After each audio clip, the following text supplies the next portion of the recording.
necessariamente retomando, nós vamos ver aquele modelo da bruxa clássica ou da bruxa estereotipada ou do fundamento dessa figura da feiticeira, mas uma nova noção de bruxa que conversa com conceitos que são muito contemporâneos.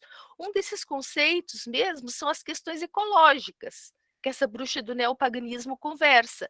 Ela é uma bruxa que ela está em pleno contato com a natureza, que ela quer fazer a preservação e que ela vai se conectar a outras escolas, a escolas de pensamento e a modelos de pensamento que vão incluir, por exemplo, questões feministas, o movimento, o vegetarianismo ou o movimento vegano, que também vão conversar com essa bruxa do neopaganismo, e principalmente o respeito ao direito dos outros, a ideia da inclusão, né? A ideia de que todos precisam, digamos, estar interconectados para que a gente possa estar realmente em contato com a grande mãe. E essa grande mãe é a mãe natureza, que nos gerou, que gera o planeta, que precisa ser preservado como uma forma de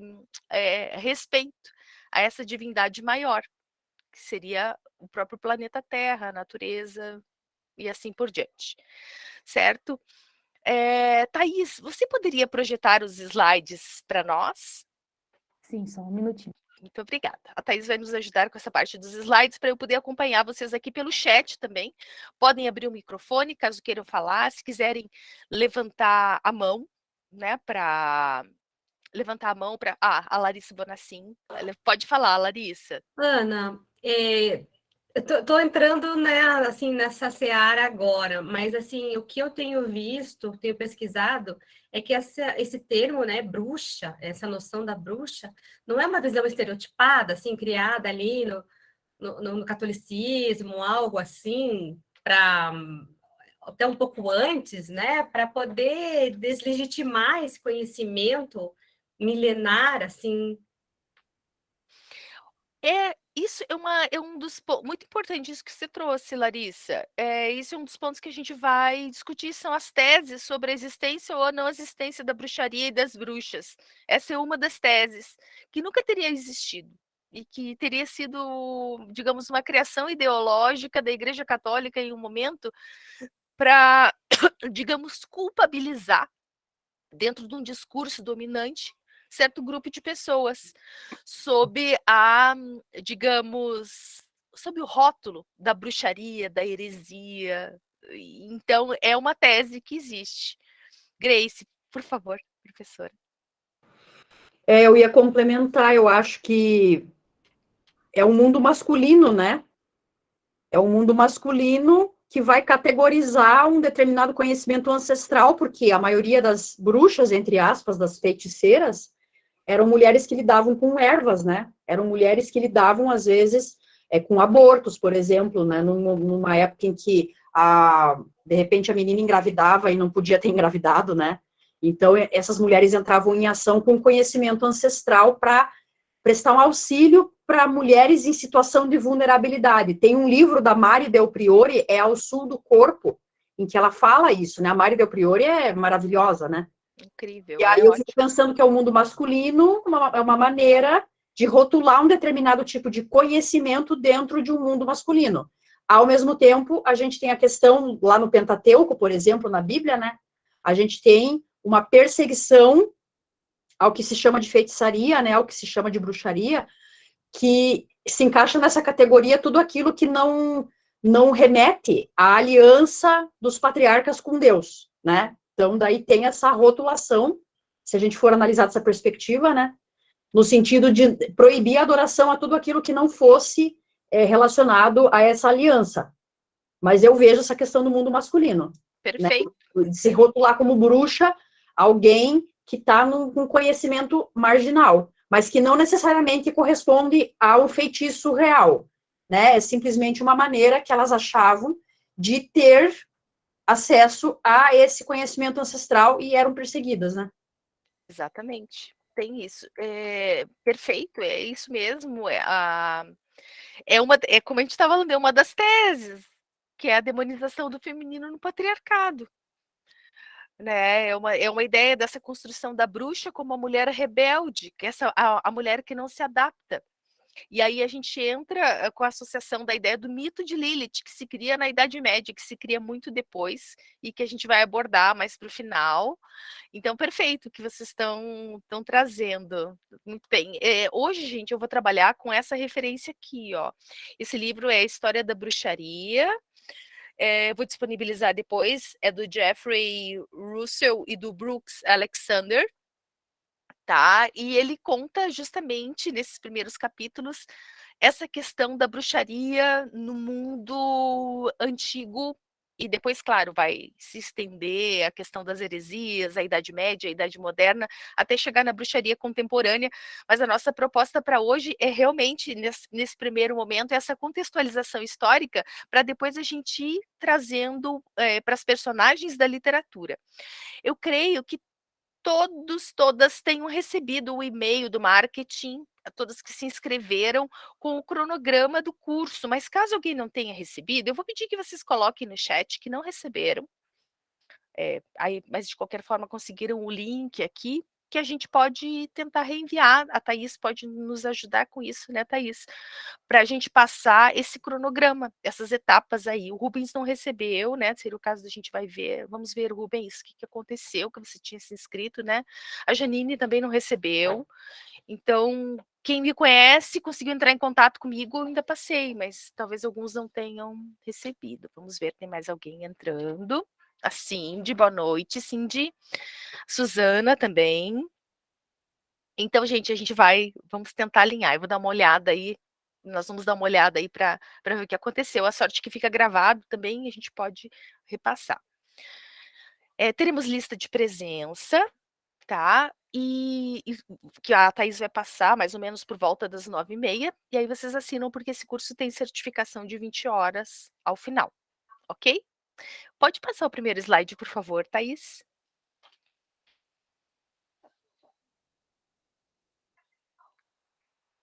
Então, essa é a nossa proposta para hoje: Feiticeiras na História e na Literatura, o livro do Êxodo na Bíblia. Tá? Então, primeiro, a questão das feiticeiras na história e na literatura. O primeiro, mais um slide, por favor, Thaís. Às vezes tem um delay, gente, então demora um pouquinho para passar o slide. Então, a primeira questão que eu queria perguntar para vocês é: qual é a diferença entre feiticeira, maga ou bruxa? É tudo a mesma coisa, será? Podem abrir o microfone, levantar a mão ou usar o chat para falar. Será que é tudo a mesma coisa, gente? A feiticeira é a maga? É a bruxa? Na literatura, elas são a mesma personagem? Ou se não são, qual seria a diferença entre elas? Então, vejam que eu coloquei aqui no slide algumas representações do que poderiam ser. Olha aqui, ó, a Beatriz fala: a maga estuda para aprender magia. Exatamente. E aí a gente entra numa outra definição. Então, magia é diferente de feitiçaria e bruxaria, tá?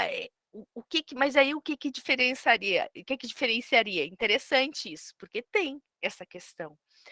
Vejam, gente, que dentro da ideia da feitiçaria e da magia existe aquilo que se considera o elevado e aquilo que se considera o pertencente ao submundo. E dentro dessa estrutura do patriarcado também, em que mesmo que a bruxaria e a magia pertençam ao mundo das sombras, em alguns casos, o que vai acontecer? Vai acontecer que algumas pessoas serão autorizadas a poder fazer uso dos conhecimentos mágicos, especialmente no mundo em que não existe ciência, em que a compreensão e a explicação do mundo e dos fenômenos, dos mitos, ela vai se dar pelas histórias e pela literatura e por essa relação com o mágico, né? Mas existem aqueles que são os autorizados a poder lidar com esse tipo de conhecimento, e existem os não autorizados. Certo? Esses autorizados, vocês vão ver que muitas vezes serão homens. E os não autorizados serão mulheres, porque estamos falando de patriarcado e de poder masculino. certo? E ainda que o poder das sombras seja associado à feitiçaria, seja associado ao mal, e que as mulheres, nesse pensamento binário, também estejam associados à escuridão, à sombra, quando elas praticam, digamos que no pensamento binário patriarcal, esse tipo de poder se associa também ao mal, né? Mas existiria, digamos, o lado como se fosse uma alta cultura, né? Que é esse lado da alta magia e que tem alguns personagens que podem transitar. Boa noite, Cindy. Então, haveria essa diferença. Agora eu quero perguntar para vocês. Pode falar, Grace? Não, eu ia mencionar, né, que tem a questão do feminino do ser humano, né? O feminino do ser humano tende ao sombrio. Não é só uma questão de homem e mulher,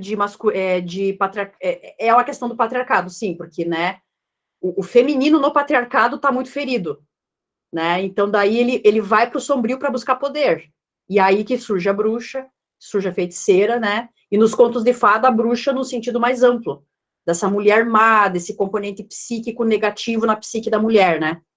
Então eu fiquei pensando no feminino, essa coisa da sombra do feminino, de ter sempre essa mulher má, né? Ou essa mulher que tem conhecimentos não autorizados, né? Mas também é do ser humano, ou seja, o homem poderia ter também, ainda que bem menos pronunciado, essa faceta, né? Isso é bem interessante, gente, porque quando a gente fala de masculino e feminino, a gente tem, digamos assim, o senso comum faz associar que o feminino é mulher e que o masculino é homem, tá? Homem e mulher são construções e classificações que se dão para os corpos, tá? O masculino e o feminino são princípios que existem na natureza. Então, é evidente que os corpos masculinos e os corpos femininos vão ter elementos que são princípios masculinos e princípios femininos também, e que vão estar presentes, e que vão precisar, de alguma forma, estar em algum nível de equilíbrio para que existam de forma harmoniosa com a natureza também. Mas, no pensamento do patriarcado, no momento em que se associa o masculino o homem, o que é chamado de solar, positivo, ao homem, necessariamente o feminino associado ao corpo feminino vai trazer também a ideia do mal associado às mulheres. Tá? Isso foi sempre assim? Não, não foi sempre assim. Tá? Isso vem e existe um estudo muito interessante de uma antropóloga brasileira chamada Margarete, acho que é a Margarete Rago, eu confirmo o nome. Você lembra se o sobrenome dela é Margarete Rago, Thaís? Que é, Grace, você lembra? Deixa eu ver o que o Rubens falou. A bruxa de Endor é um personagem citado na Bíblia. Eu vou falar um pouquinho dela também, Rubens. Muito bem lembrado. No Antigo Testamento, uma necromante, pessoa que faz previsão hipotética do futuro, comunicação com o espírito dos mortos. E a necromante de Endor aconselha o rei Saul antes da batalha aos filisteus. Nós vamos passar por ela também. E realmente a Bíblia tem, né, essas profetisas, mas geralmente quando aparecem essas bruxas, né, elas estão associadas às mulheres não judaicas, principalmente aos babilônios e aos caldeus, e aos ritos e às religiões, digamos, não judaicas, ou digamos assim, politeístas, né, e necessariamente a imagem delas aparece ligada ao mal, e a Bíblia em vários momentos vai condenar essas práticas de feitiçaria e bruxaria e de evocação dos mortos e de uso de energias da natureza para mudar a realidade, né? Então tem essa. Aí tem alguma coisa aqui de conhecedora de poções que alguém colocou aqui em cima. A Cindy. Uma mulher jamais era a Cindy coloca, tem os boticas, os boticários, e uma mulher jamais era vista por bons olhos quando conhecedoras de poções e chás. Por quê? Porque saber é poder, tá? Saber é poder, e as mulheres que têm essa sabedoria, elas teriam esse exercício do poder. E se elas usam essa sabedoria para poder modificar a ordem natural das coisas, elas se tornam mais poderosas. Pode falar, Thaís.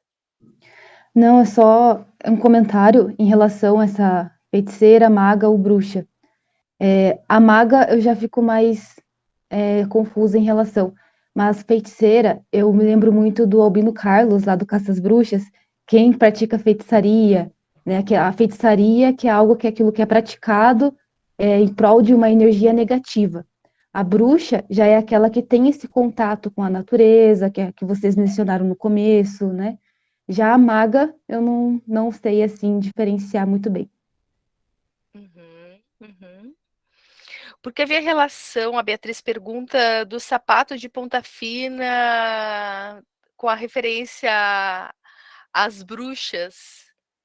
Olha, interessante, gente, essa relação do sapato de ponta fina com referência às bruxas. Eu não tenho essa resposta imediatamente, mas o que eu sei dizer é o seguinte, que essa questão do sapato de ponta fina, ele surge como uma moda na Idade Média, tá? E foi algo que, principalmente, isso surgiu na França, especificamente. Não sei da relação com as bruxas, mas eu sei disso da cultura francesa, e que quanto mais fina era a ponta do sapato, maior era a condição social daquele que o usava.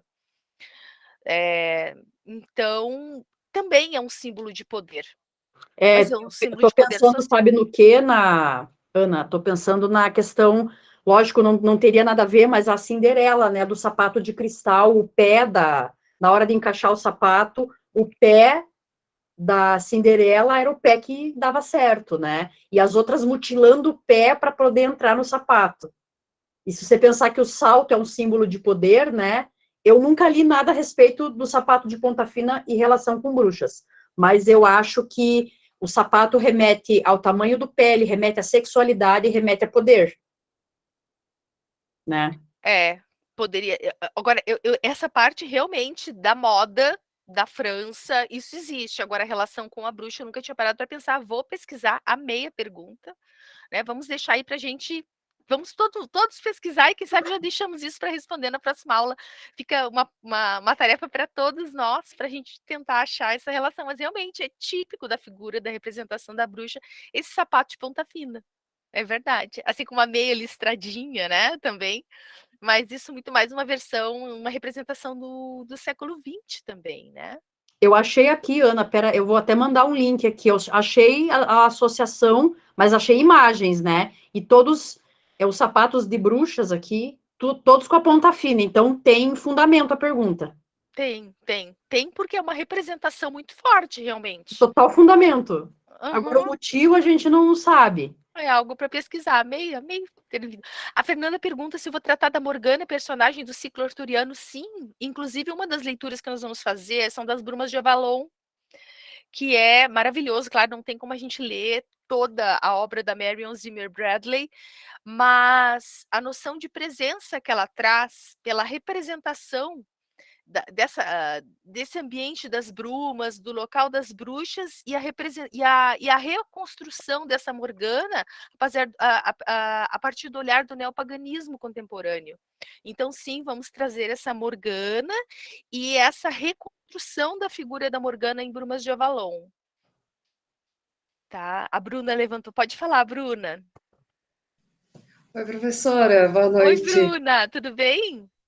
Joia. É, se referindo à feiticeira, a maga ou a bruxa, você falando sobre a Morgana nas Brumas de Avalon, eu lembro de eu reli, eu acho que eu devo ter lido umas 10 vezes as Brumas de Avalon, e ela fala que quando ela envelhecer, ela se tornará maga.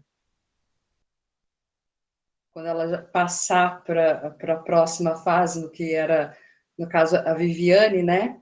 Que era a avó dela, a tia dela, a avó dela, ela se tornará maga, ela já não será a professora ou a feiticeira que presta serviços, ela será a maga, eu acho que é tipo para um próximo nível. A grande sacerdotisa, né? Poderia ser também a anciã, né? Que traz uma sabedoria. Que a Clarissa Pinkola diz que é a La Loba, lá que sabe. Tem a ver com a anciã também, isso, de ter essa sabedoria a mais. Pessoal, a Fernanda, ela trabalha com a Morgana no doutorado dela. Aí, traz para nós a tua contribuição também, Fernanda, da Morgana, vai ser muito legal. Então, gente, nossa, tá muito boa a discussão. Vamos mais um slide, então, por favor, Thaís, a gente vai trazendo. A ideia da feitiçaria, pelo menos segundo essa referência que eu mostrei para vocês, que nós estamos usando, tá? É que a feitiçaria, ela teria uma ideia, não dá para dizer universal, mas a ideia da feitiçaria estaria presente em várias culturas, retratadas aí pelos antropólogos, pelos mitos, pelas tradições no planeta. E a feitiçaria é essa relação com o cosmo, é essa relação com o todo, com os elementos naturais, entendendo que existe uma ordem natural maior por trás de tudo e que está tudo interconectado. Então, por isso que eu digo que a ideia da bruxa e esse culto da natureza tem muito a ver com a ecologia, tem muito a ver com essa proteção da natureza, porque tudo está relacionado. Cada coisa que na bruxaria que você tira do lugar, você desestabiliza. Então, é sempre uma troca. Né? Então, por isso que você a bruxaria contemporânea, o neopaganismo fala, faça o bem acima de tudo. Por quê? Porque se você fizer o bem, você vai gerar o bem. Aquilo que você tirar do lugar, você gera desordem. E o que você gera desordem traz consequência para você. Mas por quê? Por causa dessa noção do todo conectado. Tá? E tem a Salomé também, que mais a Dalila, segunda esposa de Davi. Ó, as bruxas de cabelos vermelhos, a Beatriz falou, né? As ruivas marcadas como bruxas, a cor do fogo do inferno. Exatamente. E aí, gente, tem outra questão também, que o feiticeiro ou a feiticeira, e a gente vai ver mais a figura da feiticeira, e tem uma coisa que é bem interessante na análise que os antropólogos fazem das feiticeiras da África, elas têm uma conexão com a noção de feitiçaria, que vai gerar a noção de bruxas, que é europeia. Então, tem alguns elementos que são interconectados a partir da cultura antiga. E a grande pergunta é, por que estão interconectados? Ou porque teriam uma origem comum, e isso mesmo tendo uma origem comum, a gente sabe que o conhecimento se espalha e se adapta culturalmente por onde ele anda no planeta, ou porque teria algo do inconsciente coletivo por trás desses fundamentos da feitiçaria e da bruxaria, que seriam, digamos assim, compartilhados de alguma forma, apesar das enormes diferenças culturais entre Oriente e Ocidente, entre modernidade e pré-modernidade. E assim, daí em frente, né? Então, o que a feitiçaria seria? Eu quero interferir na realidade para produzir um resultado prático. E tem níveis aí que vão aparecer olha aqui, o Rubens colocou porque os sapatos medievais eram pontudos, ó, um símbolo de poder, é aquilo que eu tinha comentado com vocês. Valeu, Rubens, muito bom. Próximo slide, por favor, Thaís. Então, o que vai acontecer? A feitiçaria, ela envolve manipulação de elementos. Ela vai servir tanto para adivinhação do futuro, e essa adivinhação do futuro ela vai se dar pelos mais diferentes meios, seja pela consulta aos espíritos. Veja, a ideia de demônios, ela surge depois dos gregos, né? Mas a ideia de espíritos, ela é anterior aos gregos, esses espíritos que estavam na natureza. E dentro da ideia monista, que é a ideia dessas religiões, o que acontecia? Havia um princípio, e nesse princípio não existia o bem e o mal, havia espíritos, e o uso que se fazia deles é que determinava o bem e o mal. Eles não eram anjos e demônios, eles eram só espíritos, manipulados de acordo com as intenções desse feiticeiro, dessa feiticeira. Então a moralidade estava naquele que o manipulava, e não neles. Tá? E depois o uso então das ervas nas pedras, a leitura, a astrologia, a leitura dos astros, a invocação então dos falecidos, dos antepassados, que seriam aqueles que nos protegeriam, e por isso o culto aos antepassados como algo muito antigo. Isso estaria relacionado em algumas culturas como feitiçaria. Por quê? Porque está relacionado a algumas atividades não oficiais, aquilo que se faz à noite. E o que é associado à noite, ao feminino, é associado ao mal. As feitiçarias, as práticas que são feitas oficialmente durante o dia são consideradas de alto nível, né? São consideradas alta magia. E aí entra no outro conceito, tá? Mas qual é a função da feitiçaria, então? Se a feitiçaria é o poder de quem está na sombra, de quem não tem poder na luz, de quem não tem o poder escancarado, é justamente aliviar as tensões sociais.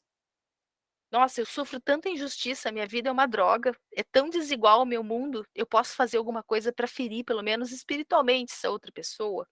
Eu posso fazer a plantação dele não dar certo, eu posso fazer ele não ter mais filhos, eu posso fazer ele perder a capacidade sexual, tá? Eu ia falar, Ana, a feitiçaria, o nível, né, depende muito do nível de doença do feminino, do ser humano, seja ele homem ou mulher, né? Então, quanto mais ferido o feminino, mais necessidade de mudar uma realidade, mais necessidade de manipular uma realidade, por mais, entre aspas, interessante que isso pareça num primeiro momento. Mas tudo que você está dizendo remete a gerar ou impedir de gerar uma realidade. Gera uma realidade nas sombras, impedindo, né, de gerar uma realidade na luz, que é a dualidade básica do ser humano, né? Mas o feminino está muito ferido nesse lugar. Sim, por estar desempoderado. Veja, o que eu ia dizer antes que eu ia comentar, essa questão da figura da bruxa e da feiticeira, ela surge a partir, essa demonização da feiticeira, ela vai surgir a partir desse estabelecimento do patriarcado mesmo. Por quê? Porque se nós formos ver na ordem, né, se nós tivermos uma ideia de início do mundo, em que não há ciência e não há explicação concreta para o surgimento das coisas, de onde surgem as coisas, o que se conhece é que a mulher dá à luz, o feminino dá à luz, as fêmeas dão à luz. E no início não se sabia que para isso havia que ter relações com o homem. Não se sabia do papel do homem, nesse processo. Então, a mulher é mágica, ela gera. Então, Deus é mãe, Deus é feminino. E a geração do mundo é feminina. Então, nesse contexto, se poderia pensar na existência do matriarcado no sentido da associação da vida à magia. O mundo é mágico, a explicação do mundo está a partir dali.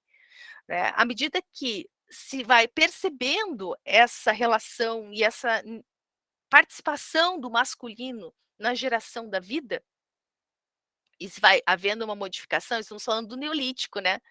Período Neolítico, coletas, início da agricultura, a mulher, as mulheres provavelmente em contato ali com a terra, vão colocar a semente, vão guardar a semente ali, da semente vai brotar alguma coisa, então começa uma certa conexão também do feminino, associação com a terra, tá? Só vai se trazer essa noção desse masculino no momento que se delimita a propriedade. No momento em que é necessário você delimitar fronteiras, essa terra é minha e você não entra aqui. Né? No momento em que termina esse nomadismo e esse ser humano se fixa. E então eu preciso defender fronteiras. E nessa ideia de belicismo, então a força física do masculino ganharia uma certa importância. Isso é tudo teoria que eu estou falando, gente. Não tem como saber se foi assim, tá? Isso é uma teoria. Então se imagina, mas não tinha mulheres guerreiras? Claro que tinha, cada vez mais os arqueólogos têm encontrado descobertas em que várias figuras de guerreiros que aparecem são mulheres também, que as mulheres também estavam nessas posições de caça e defesa do ambiente, não apenas os homens. Né? Mas a ideia dessa geração do fruto, essa geração do filho, né, ela vai perdendo a noção do mágico, até que se chega nesse parâmetro, né, em que se determina a patrilinearidade. E aí as mulheres precisam ser mantidas virgens, elas serem controladas na sua sexualidade para que o homem garanta que pelo menos o primeiro filho seja dele e que ele tenha um fruto que é um filho que garanta a continuidade da sua existência. Então, veja, ali já se estabeleceu um patriarcado no momento em que se pensa nesse controle da sexualidade feminina. Tá? Então, aí que acontece? Essa mulher má é justamente a mulher que foge desse padrão, que ela desafia o poder patriarcal, desafia esse poder do masculino de garantir a sua descendência, Então, a sexualidade tem que ser controlada, o poder feminino vai ser controlado, a maternidade vai ser cerceada, né, para que ela aconteça, dentro, digamos, de um ambiente que garanta, pela patrilinearidade, que o poder e que os bens daqueles homens possa seguir adiante. Então, são várias questões que vão entrar, e junto com isso, essa ideia da negativização do feminino e da sexualidade e do corpo feminino. Vamos ver o que o pessoal falou. Campbell faz um estudo sobre isso. Quando não sabia qual era a função do homem, a mulher era honrada. Quando eles descobrem a sua importância, começa a dominação. Perfeito. As mulheres celtas, com Boudica, por exemplo, grande guerreira. Gente, eu amo a Boudica. Eu acho ela maravilhosa. Nossa. E aí a Grace fala do Campbell que a heroína não precisa de uma jornada, apenas o herói, porque a mulher seria o verdadeiro santo grau, a ideia do santo grau de ser a taça, a representação do útero, né? Que é a geração, o fundamento de toda a vida que estaria ali. Né? Deixa eu ver o que mais que o pessoal falou. Gente, que legal o que vocês estão trazendo aqui no chat, estou amando. São ótimos. Tá, eu vou acompanhando aqui, tem a saga germânica, Rainha dos Essenos, a Boudica é maravilhosa, gente, ainda mais pense, né, que ela faz tudo aquilo para defender as filhas que foram estupradas, então é toda uma defesa, assim, do corpo feminino e da matrilinearidade, é linda a história da Boudica, né. Então, assim, o sistema de justiça, o poder, gente, vamos pensar assim, ó, que a magia e a feitiçaria, ela é meio que uma milícia, entendeu?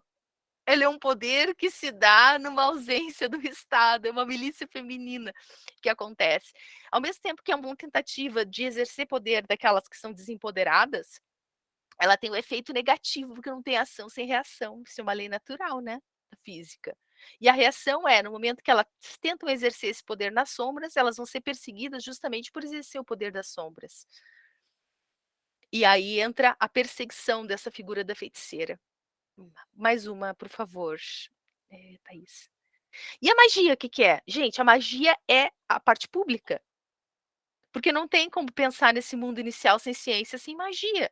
Só que a magia é a permitida, é aquela dos iniciados. Ela tem a questão pública, ela não é privada, ela não é escondida. Então, tem consulta aos oráculos? Tem. Nós temos o Templo de Delfos na Grécia, por exemplo, que era uma forma de exercício, né, das sacerdotisas, ali das pitonisas, para verificar o futuro. E isso era aberto, né? Tá ligada a rituais de proteção? Sim, né? Então ela visa o social, ela visa a comunidade. O mago, ele seria, digamos, o cara autorizado. E tem ainda assim, dentro da magia, a alta magia e a baixa magia. Essa alta magia seria justamente para lidar, e depois surge toda uma tradição relacionada a essa noção de alta magia, de você evocar anjos e grandes divindades. E a baixa magia seria relacionado com a evocação de espíritos dos mortos, com a necromancia. Então, uma coisa é você evocar deuses, e outra coisa é você evocar humanos que morreram, que estão em outro lugar. E nisso apareceria já essa diferenciação. A Santa pergunta, Santa Paixão diz, como assim a mulher seria o verdadeiro santo grau? O útero é que, a representação do santo grau é um cálice, né? É o cálice sagrado que teria o sangue de Cristo, que teria sido retirado na cruz, quando Longino, é, o sangue do flanco de Cristo, né, que teria sido retirado, então quem bebesse desse cálice do Santo Grau teria vida eterna. Só que a representação medieval e alquímica do Santo Grau é um cálice. E esse cálice lembra o quê? O útero feminino e a vagina. Então ele é uma grande representação. A vida, a fonte da vida eterna é o útero. Então, olha que bonito isso na representação do Santo Grau. Isso é uma das, pelo menos é uma versão que eu conheço, talvez haja outras, tá? Eu tô falando com base no conhecimento que eu tenho acesso. Se alguém tiver mais informações, quiser compartilhar com a gente, tá? O cálice é o feminino na bruxaria. Tá, deixa eu ver o que mais que vamos ver, já vejo, a Grace falou da representação do útero, a Grace explicando, a Bold, que é Bodicera alta, terrível de olhar, abençoada com voz poderosa, cabelos vermelhos, colar dourado, linda. A imagem usada na representação é a de Senhor dos Anéis. Essa sim, sim, que eu coloquei aqui. Porque, veja, gente, que ali na ideia do Senhor dos Anéis, quando a gente pega aqueles magos, vamos pensar na ideia até do mago Merlin, né? Esse mago Merlin, esse mago homem, essa ideia do druida, né? Está mais relacionada a esse poder masculino da magia em oposição a esse poder feminino da bruxa e dessa sacerdotisa desempoderada no patriarcado.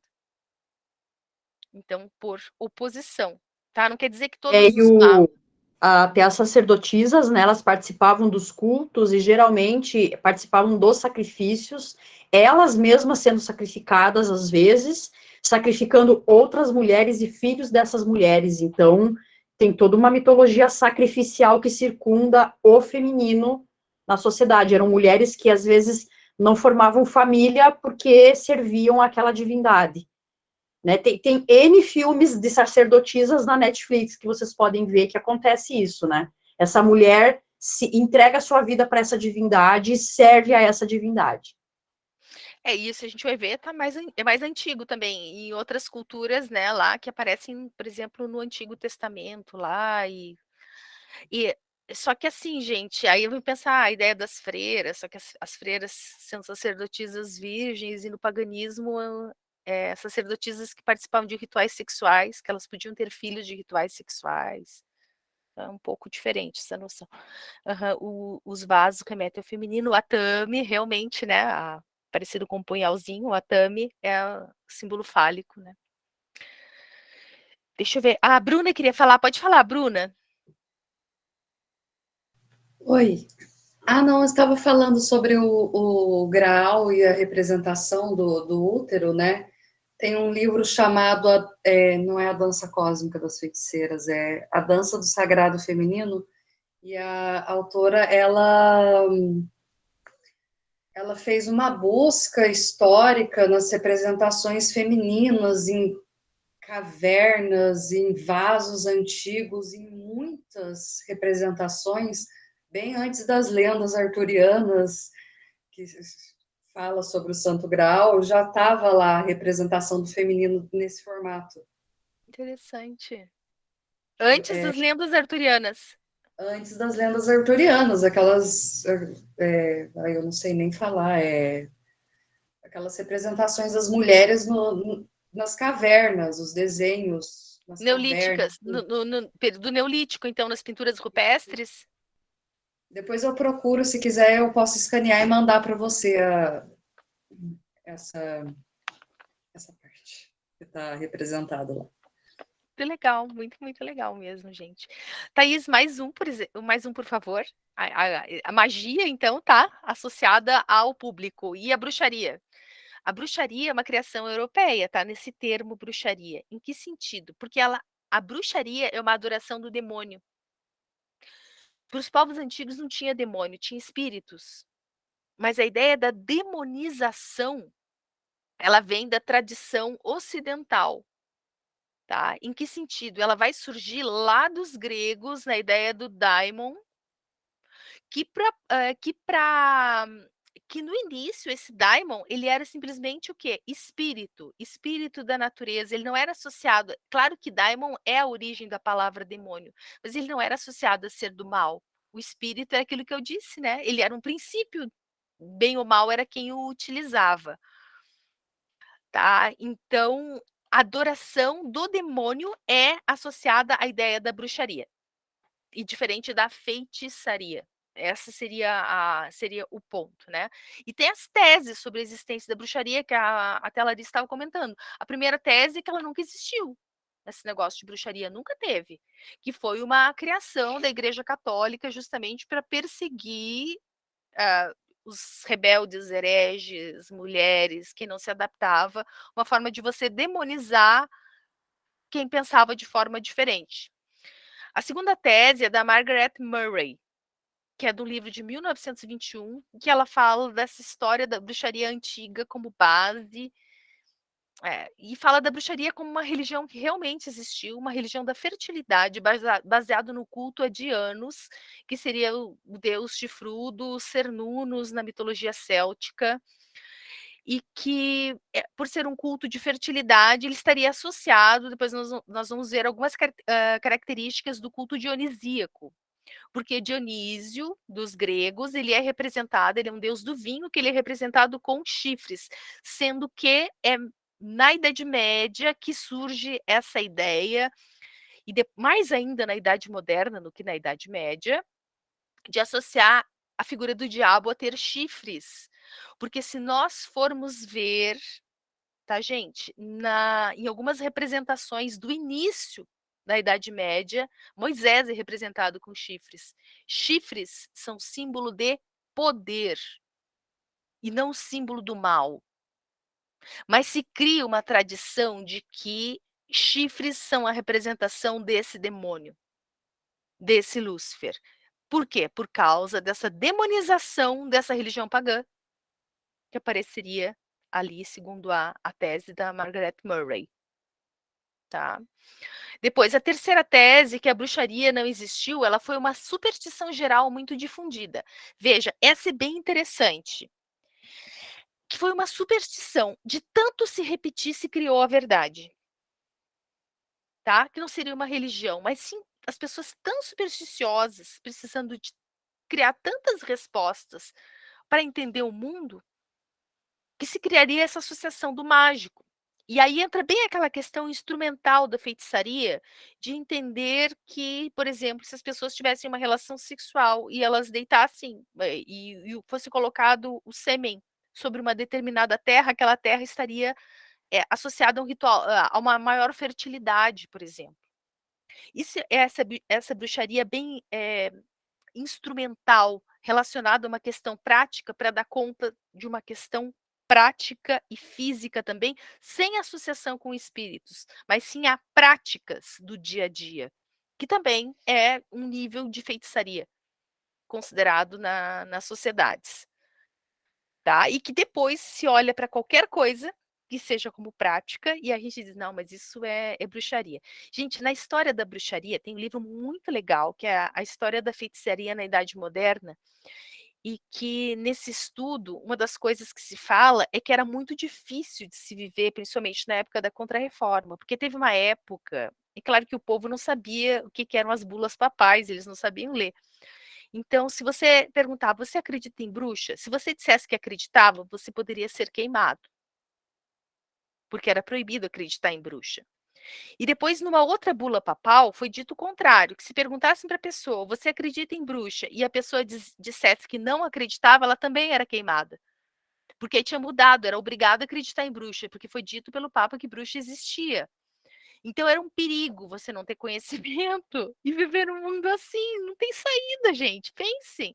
É uma relação de poder absurda. Não tem o que fazer, né? Porque você não sabe ler. E aí respondeu errado a pergunta, né? Viver era quase uma questão de sorte. A quarta tese relacionada à bruxaria é que existe uma combinação de conceitos que foram reunidos por séculos.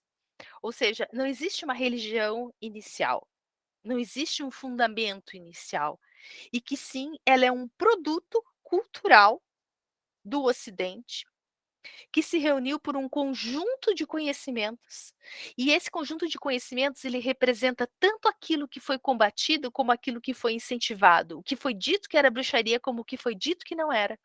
E aí a gente entra no Foucault aqui, que os discursos constroem as verdades, e até mesmo aquilo que não se fala, aquilo que se omite, são elementos construtores desses discursos também. Tá? Então são várias possibilidades da gente entender o que seria essa bruxaria. Mas vamos entender assim, que bruxaria é adoração de demônios, adoração de espíritos do mal. Até aqui tudo bem? Feitiçaria é geral, né? Bruxaria europeia, adoração de demônio. E magia, tipo, um acesso que alguns iniciados de algumas religiões vão ter. Tem bruxo homem? Tem, mas a maior parte dos bruxos serão mulheres velhas.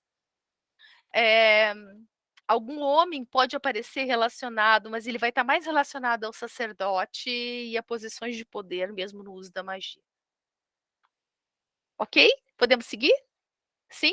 Mais um, Thaís, por favor. O Merlin, exatamente. O Merlin é um mago. É o mago Merlin, ele não é o bruxo Merlin. Né? A Morgana é a bruxa. O mago é o Merlin.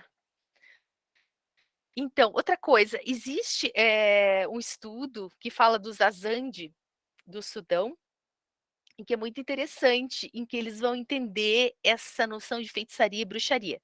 Eles entendem que o feiticeiro é alguém que estuda para mexer com feitiçaria, que aprende.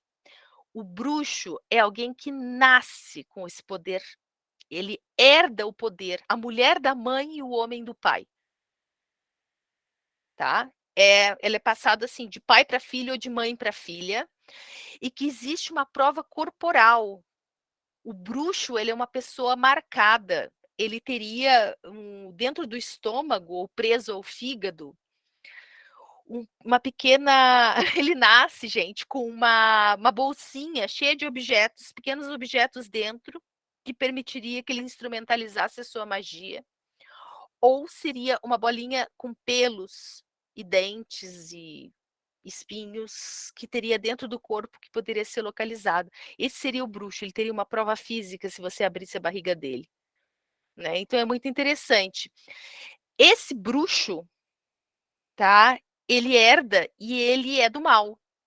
Ele vai mexer para o mal, para prejudicar. E nessas aldeias, eles vão entender que tem os contrabruxos, que seriam os adivinhos ou os xamãs, que eles protegem as pessoas da feitiçaria. Mas é uma relação em que o mundo é explicado pela magia. O mal está representado em algumas pessoas, que são os descendentes desses bruxos maus, e, ao mesmo tempo, tem aqueles que protegem. Mas vejam, então o que eles poderiam fazer? Digamos, fazer uma tese horrorosa de extermínio. Vamos matar todos os bruxos e seus descendentes. Mas não é interessante, porque o equilíbrio dessa sociedade se dá também por esse bem e esse mal.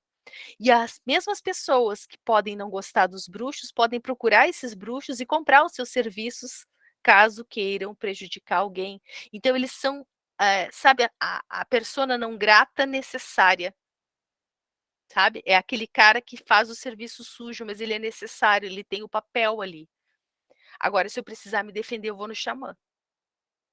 Olha que coisa, né, gente? Essas contradições aí que parecem. E outra coisa, como eu tinha dito, tem muitos elementos que estão relacionados às bruxas, que estão tanto nas culturas africanas, quanto nas culturas europeias. Por exemplo, o fato de serem mulheres velhas. Nos dois casos, essas mulheres voam, ou montadas em galhos, montadas em vassouras, ou montadas em moscas. Elas conseguem ficar invisíveis, elas fazem algum tipo de coisa, elas se transformam em animais, e aí alguns animais são associados nessas culturas a isso, por exemplo, o gato e lobos. Então, aquela cultura da licantropia, né, do cara que vira lobisomem, isso está associado também como um fundo nessas culturas e relacionada a isso, e o fato de serem noturnos. Outra questão, de se reunirem à noite, em alguns lugares, para fazer determinados rituais, e a associação dos rituais das bruxas com canibalismo, roubo de bebês, sedução sexual dos homens, roubo do sangue, ou comer os órgãos das pessoas, ou roubo do sangue das mulheres também. Então, tudo aparece, digamos, em algum ponto, de alguma maneira, conectado a essa noção dessa bruxa má, dessa feiticeira do mal. Tudo bem até aqui, gente? Alguma dúvida, algum comentário? Não? Então, mais um, por favor, Thaís. E aí, como é que acontece essa mudança aí da feitiçaria e da bruxaria? A gente vai ver que isso vai acontecer ali a partir do século XII, do século XIII, e que existe um relato, principalmente nas crônicas do rei James I, sobre a bruxa de Berkeley. Eu deixei separado aqui, mas eu acho que eu vou enviar para vocês, porque o tempo já está bem avançado. Eu vou enviar para vocês o que seria esse relato, contando o comportamento dessa bruxa de Berkeley, considerando Aí já num contexto do Reino Unido ali. Mas eu envio para vocês depois, tá? Sobre o que seria essa bruxa, como ela se comporta, o que ela responde. Acho que vamos passar adiante aí.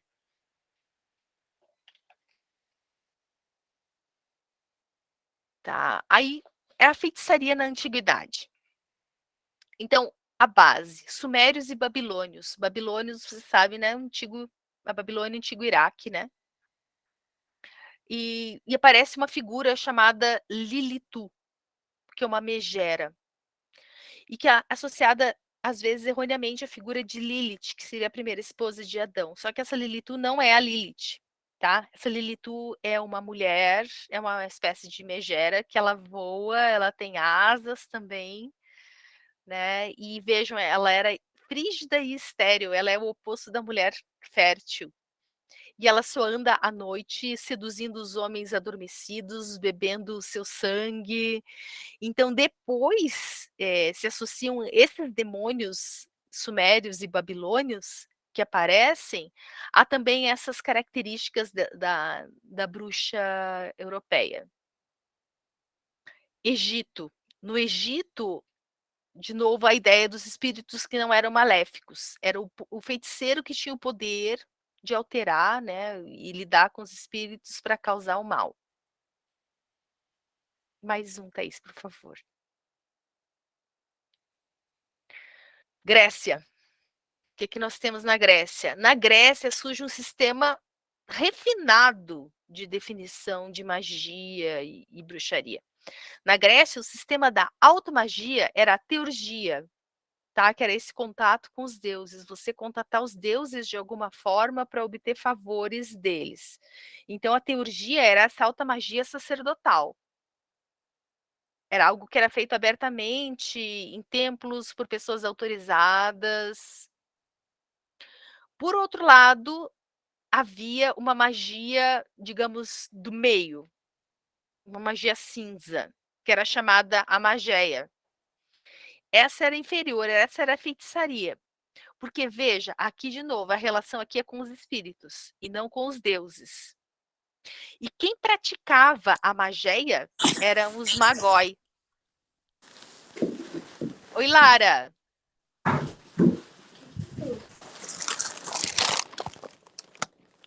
Oi, Lara, tudo bem?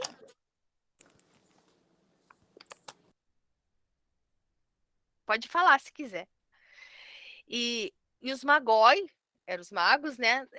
Vem da tradição persa, eles eram os astrólogos, eram pessoas que prestavam serviços e faziam leitura também de oráculos e tudo mais.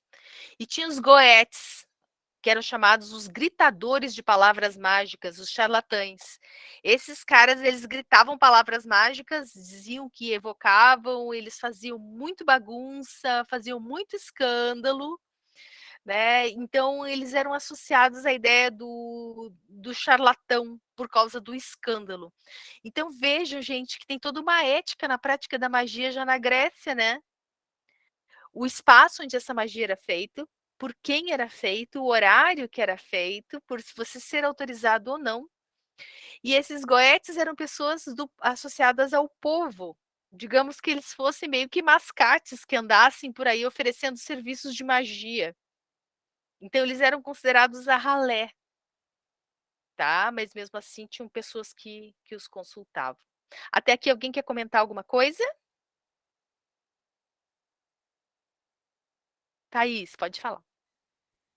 Eu tenho uma pergunta, esses goetes, eles têm alguma relação com a Goécia, alguma coisa assim? Sim, a palavra Goécia, ela vem daí. Ela vem desses termos gregos, que a Goécia é essa invocação de demônios, né? Que daí a Goécia trabalha mais com essa parte dos demônios mesmo, invocação de demônios e tal. Exatamente. Então, mas veja que ainda para os gregos aqui não existia esse conceito de demônio, tá? Então, vejam que o daimon grego, ele ainda não é um demônio. Mas depois é perfeito o que você disse, Thaís. Quando se associa e se cria a ideia do demônio relacionado às invocações mágicas, a Goécia é a invocação de demônios. Então, a alta magia, vamos pensar no Eliphas Levi, Dogma e Ritual da Alta Magia, que é um livro clássico da magia europeia, em que ele fala da alta magia, né, e dos instrumentos da alta magia, ele fala da alquimia e de todos os rituais que esse mago poderia exercer, mas para invocar os anjos, né? Não mais os deuses, mas os anjos no contexto medieval.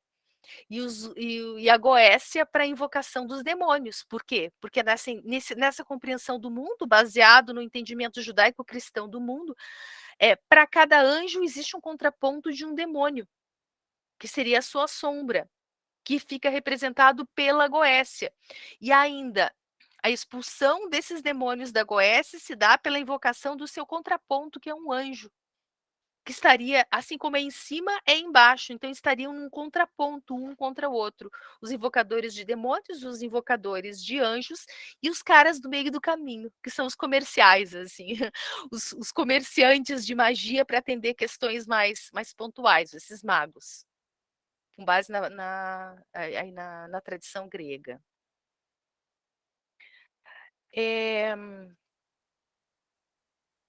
Inclusive, o Eliphas Levi tem a conjuração dos 4, conjuração dos 7, que conjura os 4 elementos, por exemplo, para magia. Tem a conjuração dos 7, que expulsa os 7 demônios com base nos 7 anjos. É bem interessante, gente. Dogma e Ritual da Alta Magia. Não é light a leitura do Eliphas Levi. Ele é um monge da Idade Média, e ele fala coisas assim que você não acredita no livro dele.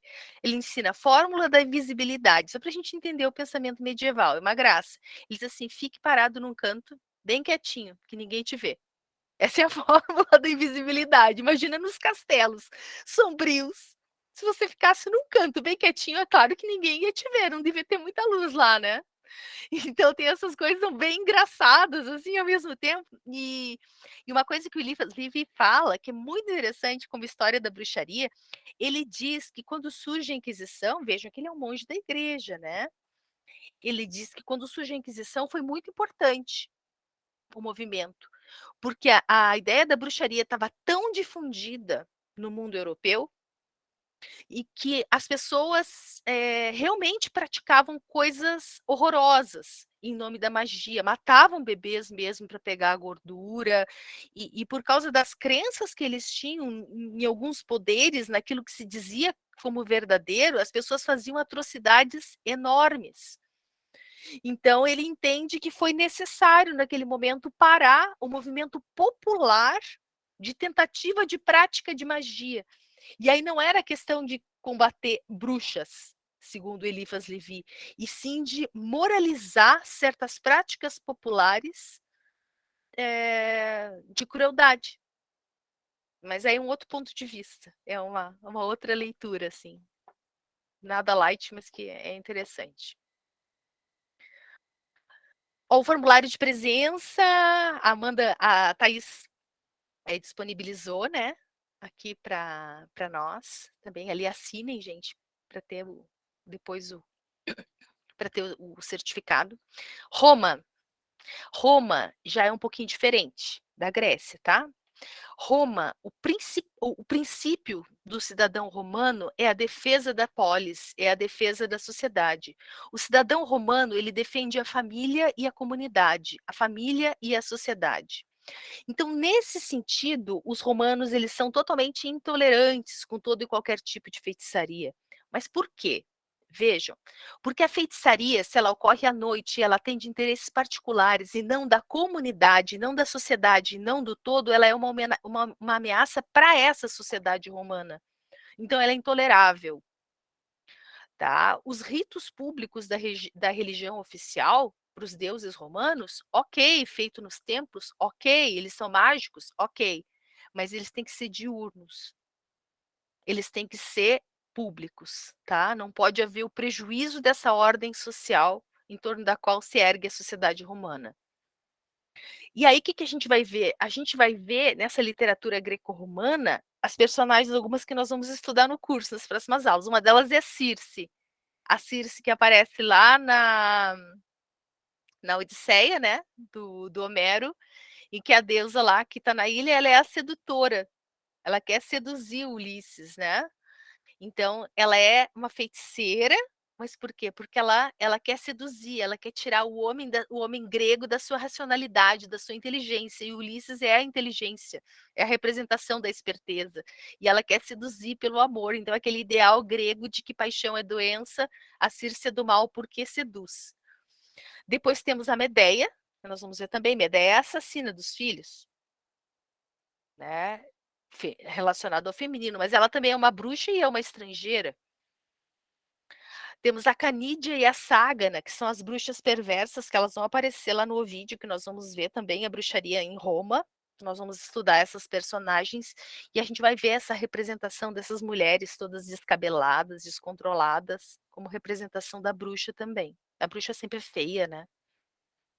Embora a bruxa pudesse ser bonita também, né, para seduzir para o mal e tudo mais. Então depende do contexto do uso da figura da bruxa. Mais um, por favor, Thaís. Aí a gente tem ali, dentro do pensamento greco-romano, ali eu coloquei que aquilo ali é uma representação, gente, de um afresco de um daimon. Só que é um daimon de prosperidade, um espírito de prosperidade. Só para a gente entender que não é demônio, está mais associado, olha só, até a ideia da auréola, né? A questão do anjo, e que é associado depois na Igreja Católica. É um deus de prosperidade, é um espírito de prosperidade que era evocado. Então, Daimon em Homero, por exemplo, nós vamos ver que a palavra grega ela é associada a espírito e ele é quase que ele usa em situações semelhantes ao que ele usa para evocar os deuses que aparecem ali, tá? Mais adiante, Homero, a gente está falando lá de 600 anos antes de Cristo, né? Um pouquinho depois, a gente vai ver um discípulo de Platão, que é Xenócrates, a gente já vai ver um outro conceito do daimon. A gente já vai ver esse daimon associado a um rebaixamento dessa condição. Ele não é semelhante aos deuses mais como espírito. Ele é um espírito inferior aos deuses.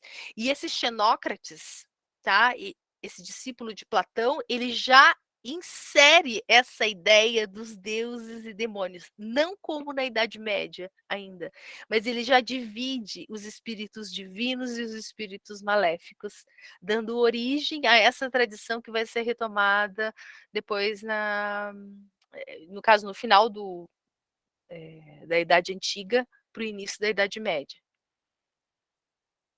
Mais um, por favor.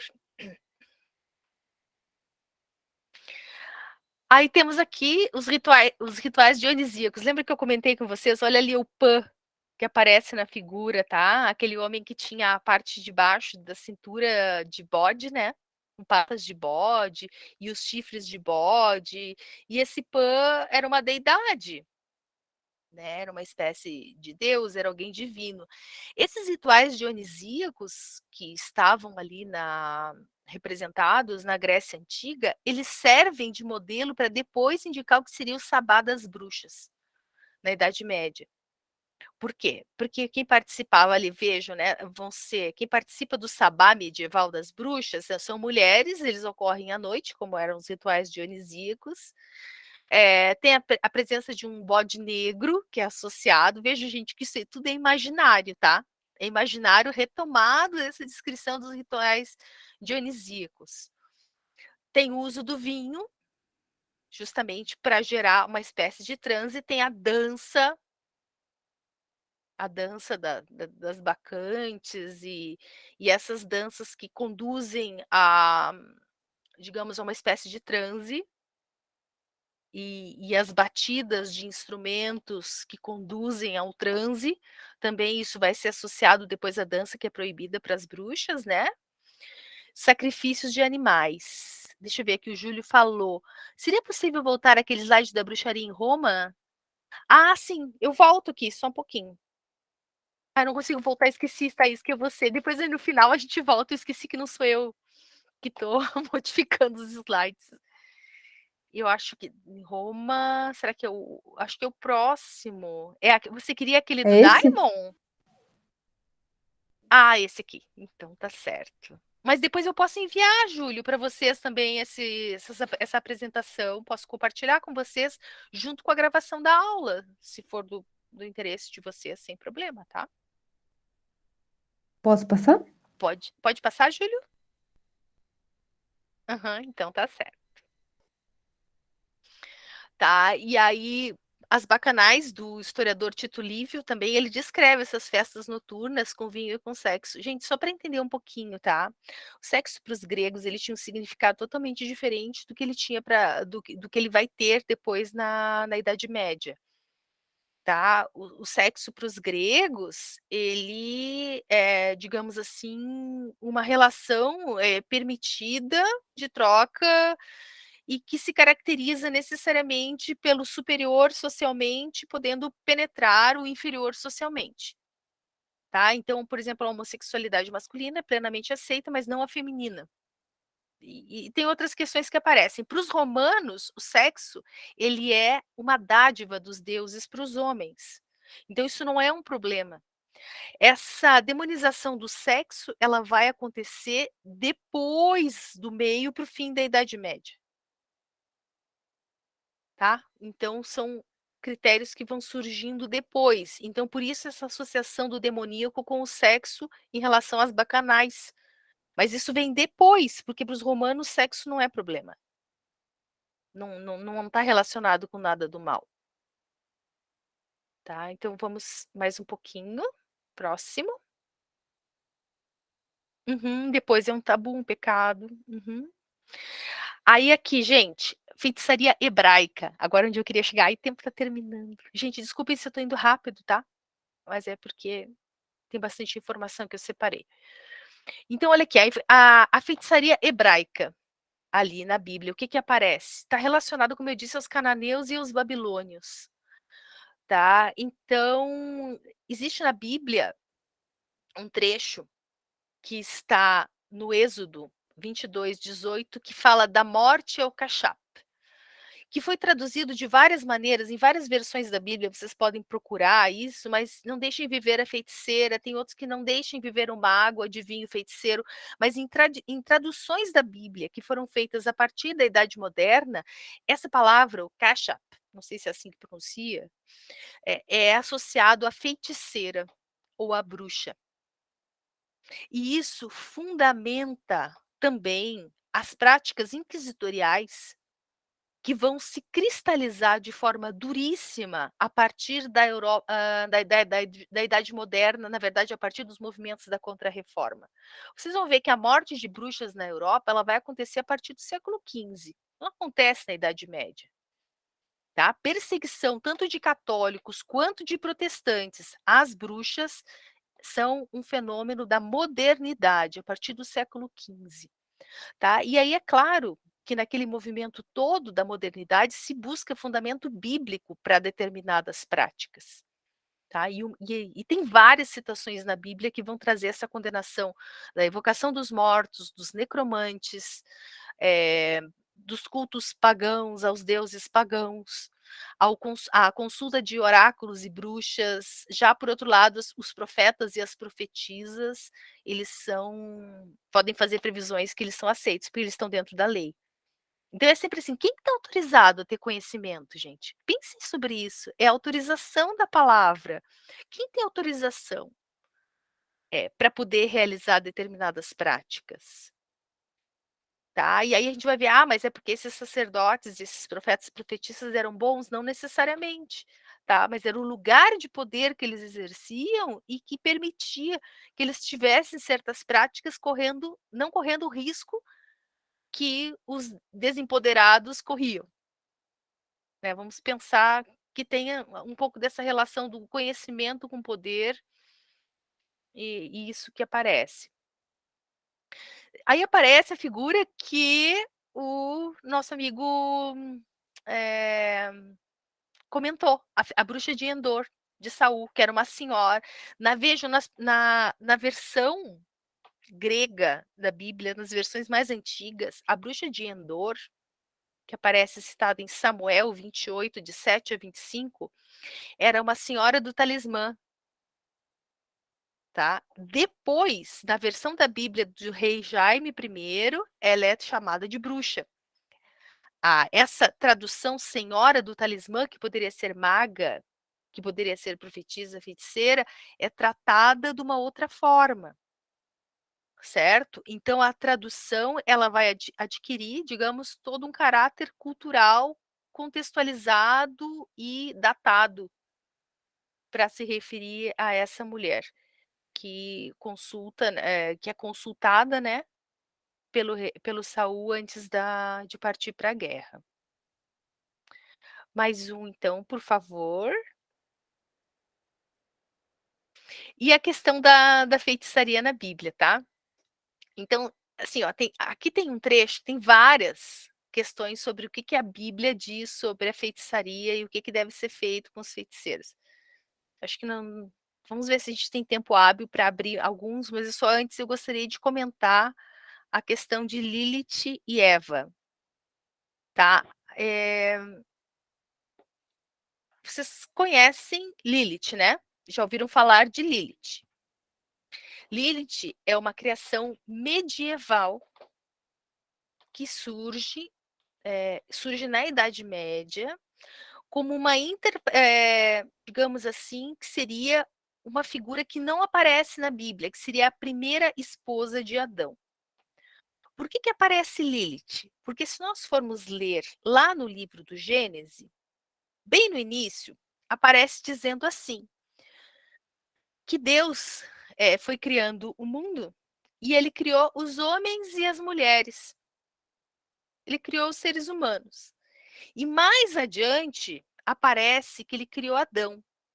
Então, é como se ele tivesse criado uma humanidade. Uma das interpretações possíveis que aparece em cima disso, deve haver várias contestações teológicas e explicações, mas é o que aparece literalmente lá no texto, que ele criou os homens e as mulheres. Mais adiante, diz que ele criou Adão. E ele criou Adão do barro de um dos rios que ele cria no Jardim do Éden. E aí ele cria vários animais para que Adão cuide. E ele quer criar alguém para ser uma companheira, alguém que sirva Adão. E aí sim diz que ele cria Eva. E a fala de Adão, em alguns textos bíblicos, aparece traduzida da segunda maneira. Essa sim me serve, porque ela é feita da minha carne. Que a Eva feita da costela de Adão. Então, quer dizer, se essa sim, tem quem interprete que teve outra antes, que não serviu. E tem os evangelhos, tem essa ideia apócrifa que se cria que teria havido uma primeira mulher. E que essa primeira mulher, vejam, gente, isso é versão medieval. É medieval, isso vem muito depois. Que seria essa Lilith, que seria uma mulher que não aceitaria na relação sexual ficar deitada, ou que o homem deitasse sobre ela, que Adão deitasse sobre ela. Ela queria estar sobre Adão, porque ela queria o direito ao prazer sexual. Por causa disso, por querer ter direito ao prazer sexual, ela é expulsa.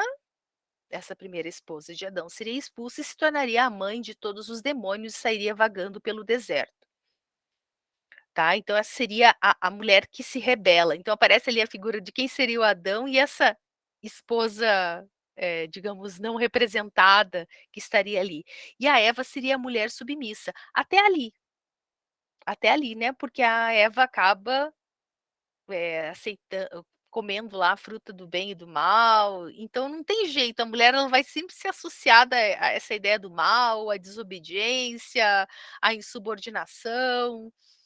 Então tem essas complicações. Tem um livro chamado Livro de Lilith, da Koutuv, que conta algumas versões da história de Lilith. Exatamente, tem muitas versões, gente. Tem muitas histórias. Estou falando de uma versão e uma possível fundamentação para essa ideia. Tá? Há quem diga que Lilith se transformou na própria serpente. E tem várias possibilidades ali. E que essas bruxas seriam uma representação, uma retomada desse mito de Lilith. Alguém quer comentar alguma coisa sobre Lilith? Eu sei que muita gente tem leitura, tem conhecimento e conhece outras versões aí. Se puder comentar com a gente, compartilhar. Fernanda. Na realidade, é só uma que você falou de uma das versões que ele diz, em que Adão diz, né? Essa sim, né? Então, justamente a que se submete, a princípio, né? E essa não, a que busca pelo prazer. Interessantíssimo, eu não tinha ainda contato com essa versão, vamos dizer assim, que há no Gênesis, né? Muito bom. E interessante, aí viria a explicação, né? Ah, mas com quem que os filhos de Adão teriam se casado? Já havia uma humanidade, Adão é o primeiro cristão, digamos assim, né? O cristão, o judeu, né? O primeiro monoteísta que surgiria, já haveria uma humanidade mais antiga, anterior, e aí resolveria aquela ideia de, ah, mas e os filhos de Adão se casaram com as próprias irmãs, como é que foi isso? De onde que surgiram esses outros povos, que os povos bíblicos se encontram? Então tem essas versões aí de explicações possíveis também. A Gretz falou que o livro da Tecelã, nas artes plásticas, temos muito a presença de Lilith, frequentemente ligada à figura da serpente, verdade? E a mesma autora tem um livro chamado A Tecelã, em que trata de Lilith. Legal. Quem mais, gente, poderia falar alguma coisa de Lilith para nós? Thaís. Eu lembrei também que, até em relação a essa demonização que é feita em relação às bruxas, né? A Lilith, ela é endemonizada também. Uma das versões que conheço, ela é endemonizada, porque na verdade ela só é essa mulher que não aceita ficar por baixo de Adão. Ela quer fazer o que ela quer. E por conta disso, ela também é mal vista, né? A mulher que não obedece, ela é uma espécie de demônio, né? Ou seja, É, Uhum. a Lilith seria uma sombra muito profunda, né? É o mais profundo da sombra do feminino por causa da insubordinação. E ela se alimenta de bebês, né? Então, daí tem. Muitas religiões veem ela como um demônio mesmo, e tem os íncubos e os súcubos fariam parte do exército de Lilith, né? Então, que são espíritos que mantêm relações sexuais com as pessoas à noite, etc., porque ela se alimenta dessas relações. Então, tem essa associação mesmo que a Thaís falou. Sim, e até mesmo em algumas religiões que vai para esse lado mais da bruxaria, né, o paganismo, eles cultuam Lilith mesmo como uma deusa, não como um demônio, né? Fazem os seus cânticos, as suas danças para Lilith, que é a deusa que traz essa energia do fogo, que mexe com esse aspecto da serpente, né? Ela é movimento, então tem essa associação também, assim, que eu acho interessante. Isso aí é muito interessante. É a mesma coisa, a questão da Diana também, né? Que a Diana aparece como um demônio e ela é uma deusa, e depende do olhar, depende da cultura e dessas adequações que são feitas em cima do pensamento monoteísta em relação aos olhares politeístas, né? De algumas culturas politeístas, né? Que a gente vai encontrar. Fernanda, eu usei o livro sobre ela na minha especialização Lilith, a Lua Negra, de Roberto Cicutéria, fácil de achar em PDF. Legal, gente. Depois eu acho que a gente até poderia, talvez, compartilhar esses materiais, assim, de repente criar uma pasta, compartilhar com vocês, se quiserem postar materiais para a gente compartilhar. Acho que fica bem legal. E eu encaminho para vocês essa pasta junto com a gravação dessa nossa primeira aula. E aí, para vocês poderem ter acesso e conhecer mais coisas aí sobre, principalmente esse material que eu quero ler para vocês, sobre a bruxa de Berkeley. Legal, legal, gente. Então, gente, já estamos chegando ao fim, era até às 22h. Eu vou deixar esse material para vocês clicarem sobre vários trechos da Bíblia que falam sobre feitiçaria, tá? E encaminho tudo para vocês. Se querem falar mais alguma coisa, tem mais alguma pergunta? Que bom que vocês gostaram. Não esqueçam de assinar a lista de presença, tá? E se você puder enviar mais uma vez. Obrigada, Rubens. Para todo mundo. E eu fico no compromisso de enviar a gravação da aula, tá? E mais esse material. Quero agradecer, então, a vocês aí pela participação, por estarem aqui, e aguardo vocês na próxima aula, aí no nosso próximo encontro, tá? Para já nós falarmos da bruxaria na Grécia, e aí a gente já vai entrar na literatura mesmo, e da representação dessas personagens. Eu acho que era importante a gente fazer essa contextualização, entender por que bruxas e feiticeiras, e depois a gente fazer essa análise da construção dessas personagens na literatura e chegar nesse imaginário, né, nessa literatura que interfere até hoje na nossa vida, naquilo que a gente lê como análise do mundo. Gente, muito obrigada, então. Tá, vou parar de gravar, vou interromper a gravação aqui.